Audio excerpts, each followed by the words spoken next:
You might think buying a house is unattainable, but there are programs that can help, and now even renters can get in on the action by reporting on-time payments. I'm 7 News consumer anchor Diane Lee with a rundown of programs that are paving the path to home ownership. What really sold me was the countertops.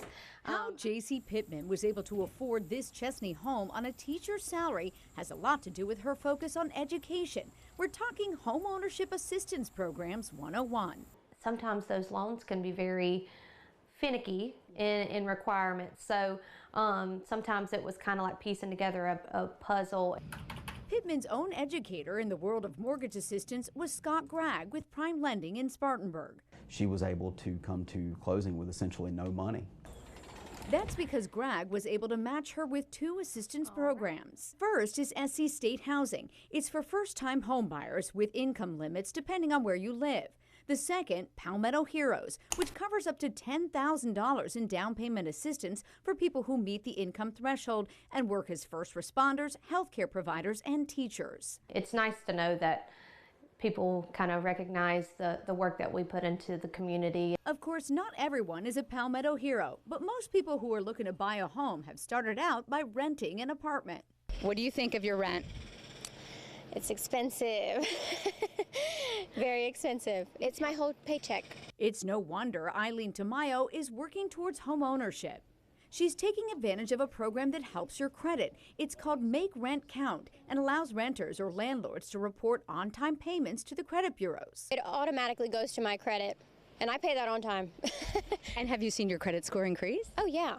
Now, you don't have to be a first-time home buyer to make rent count, but you do have to have made 12 consecutive rent payments and meet one of 3 criteria. You don't currently own a home, you have limited credit history, or no credit score. And while some rental reporting companies will charge you for the service, you can get it for free. So you pay $15 extra a month for this? Yes. Did you know you can do it for free through Zillow? What? Yeah, you should look into that. Oh, I should. To use Zillow's free rent reporting option, your landlord has to accept payment through them. If not, Gregg says you can allow lenders to pull your digital rental payment history. But keep in mind, if your credit score is low and you don't use a Make Rent Count platform, homeownership is much more costly.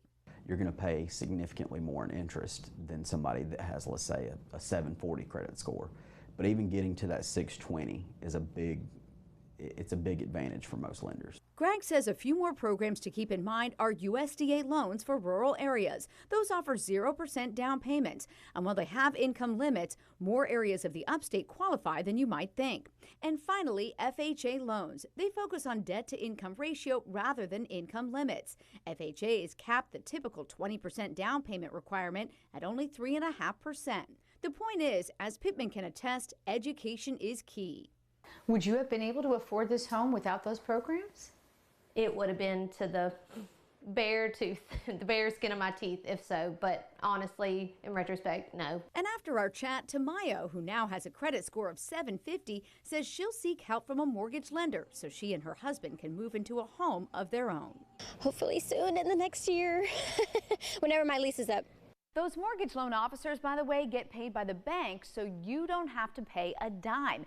And since there are more than 2,000 down payment assistance programs in the U.S., they can help you figure out what applies to you.